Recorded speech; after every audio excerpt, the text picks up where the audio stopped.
Go ahead, Ryan. Freddie, like with the defense, how would you assess where the offense is through 5 games? I think, some of the progress we've made hasn't showed up on the scoreboard, but I think we have made progress from, if you go back and look at TCU, moving on to Charlotte, moving on to Richmond, UCF, and now, Clemson. I think we've made progress. It doesn't always show up on the scoreboard, but we've made progress in different areas, and we just need to continue to stay where our feet are and get better each and every day, and eventually we'll get the results that we want. Yeah, specifically, what are some of those areas you've seen progress over the last few weeks? I think the communication's gotten better from the standpoint of the quarterback to the line to the backs, the receivers to the quarterback. There's communication all over the field that happens every play. I think that communication's gotten better, definitely, which increases your chances to be successful in individual play. Then you string enough of those together, and you get success. And it really can, you can cut this thing down into drives or plays or whatever, but each and every play is its own entity and has a different set of problems or a different set of communication rules and things like that, and then you get that going. But if you have a misstep along the way, that's how you get sometimes bogged down and you don't have the result that you want. Front row on the right. Hey, Freddie, Noah West, Capitario 24/7. Can you just sort of break down for us over what you've seen the first 5 games between Max and then Gio specifically? Yeah, I think, both those guys offer leadership abilities, capabilities. They've both made plays in different parts and all that sort of thing. I like being around both those guys. They bring a little bit different aspects to the game from their perspective, and but both of them kind of stayed the course and understand that they're trying to get better each and every day, and they've done a really good job of that. On their play specifically on the field, what sort of difference have you seen? Because I know there's some uncertainty still with Gio's ability or his health and those kinds of things. Yeah, I think you evaluate once they're on the field, you evaluate it, move forward, and stuff like that. But both those guys have had ups and downs. They'd be the first to tell you that. It's just like offensively, we just need to be more consistent along the way, and I'd say they say the same thing. Both of them. Front row on the left.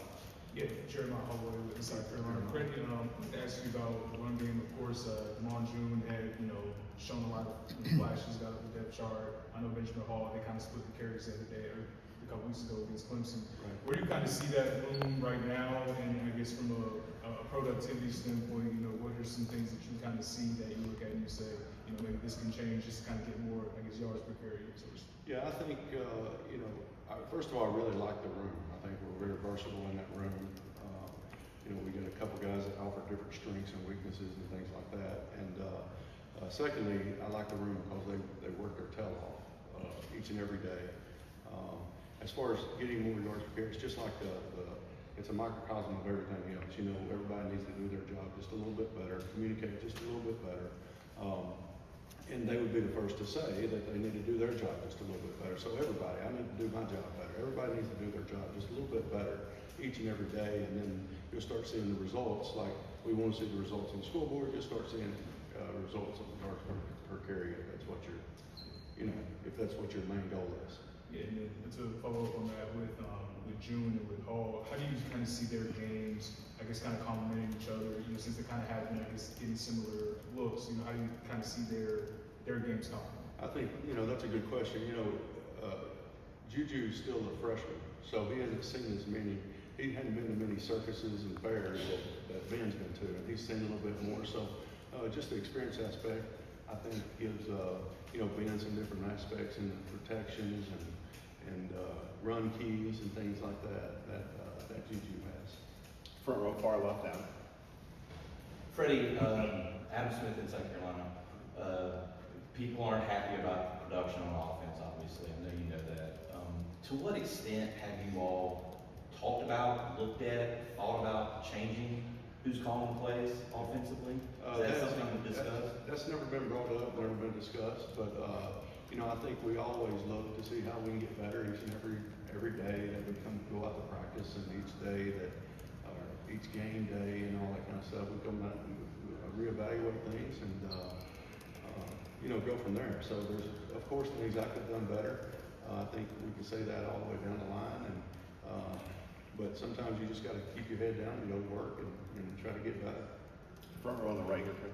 Hey, Coach Grant Sassery, Tar Heels on the side. Speaking of the offensive line, you know, the protection of run blocking has been inconsistent throughout the season. How much of that has been due to trying to find the right pieces to put on the offensive line, as well as the injuries throughout the year? Well, I mean, that's always the case every year. You deal with injuries and things like that. You make the best of the situation that you have. But you know, when you start talking about the game of football with 11 people having to be on the same page, communicate on every play. Of course, it starts up front, but it also has to do with other positions as well. So everybody has a hand in all the problems. But here's the beauty of football: is we're all problem solvers. So we each and every day, each and every week, try to solve the problems that present itself. And you know, those guys want to be more consistent, just like, you know, I want to be more consistent, just like running backs want to be more. Everybody wants to be more consistent. Now it's just a matter of doing it. Mm-hmm. Second row. Freddie, Brian with WRL.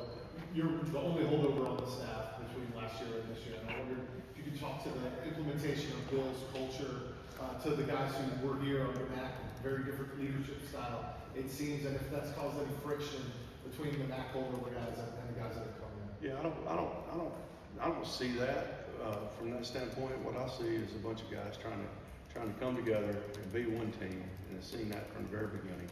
And you know, they're working hard at doing that, and they've gotten better at that, and they've increased that. But I think everybody here tries to work hard and tries to do the right thing. Is there a giant culture shift between the way, you know, Mac Brown ran the program and the way Bill run the program? I think you're talking to totally different people there, just like, you know, I'm pretty sure, you know, my coaching style is not like a lot of people's coaching style. So, you know, I don't want to get into like a comparison or anything like that. Of course, there are different people that they've had different experiences, but both of them are very successful. So, Right I next. try to learn from everybody I coach for, and I've been very fortunate to have been coached underneath both those guys. Right next. Shows also with the news in Missouri, just following up on that again, as one of the holdovers, more recently, Lombardi and Belichick talked a lot about, they were kind of late coming here, right, to the, winter portal, obviously used the whole portal kind of off-season recruiting thing. What role specifically do you play as one of the holdovers in kind of building this roster that we're seeing now? Yeah, I think, you know, as a coach, you kind of, I don't really, what are you asking? I'm sorry. Yeah, just like what was your role in terms of kind of helping them and maybe navigating some of the, you know, the portal or just building the roster maybe on the offensive side, I guess? You know, I think that goes from player to player, position to position, whatever. You know, as coaches, we're asked to evaluate guys sometimes, and you know, I really don't know how to answer that question from the standpoint of, no offense, but from the standpoint of, you know, when I'm asked to evaluate somebody, I evaluate them, and of course, I was one of the first guys here to get things started, but we were preparing for the bowl game as well. So it's kind of one of those things where whatever you're asked to do at that moment, you kind of do. And so hopefully that answers your question. It probably doesn't, but you know. All right, thank you. Yeah, appreciate it. Appreciate it. Thanks, Yes, Coach. sir.